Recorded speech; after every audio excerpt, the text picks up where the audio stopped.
நாகப்ப படையாச்சியார் அவர்கள்தான் காந்தியடிகளுக்கு முதல்ல சுதந்திர போராட்டத்திற்கான சத்தியாகிரக போராட்டத்திற்கு ஊக்கமளித்தவர். இந்திய விடுதலைக்கான சத்தியாகிரக போராட்டம் எங்க வடிவமைக்கப்பட்டது? சோதனை அடிப்படையில் அது தென்னாப்பிரிக்காவில்.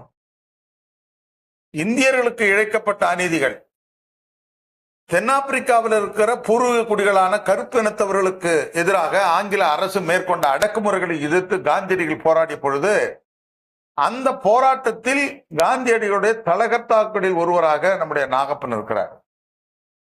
குறிப்பா நாகப்பனுடைய நண்பர் அவர் வீட்டுக்கு பக்கத்துல ஒரு ஆங்கிலேய வீட்டுல வேலை பார்க்கிறாரு. பாலசுந்தரன் பேர், திருவாரூரை சேர்ந்தவர். அந்த முரட்டு ஆங்கிலேய ஒரு பிரச்சனையில அடிச்சு 2 பல்ல உடைச்சிடுறார் பாலசுந்தரத்துக்கு. உடனே பக்கத்து வீட்டுல வேலை பார்த்திருந்த நாகப்பன் பாலசுந்தரத்தை அடிச்சு காந்தியடிகள் கிட்ட ஆங்கிலேயனை பத்தி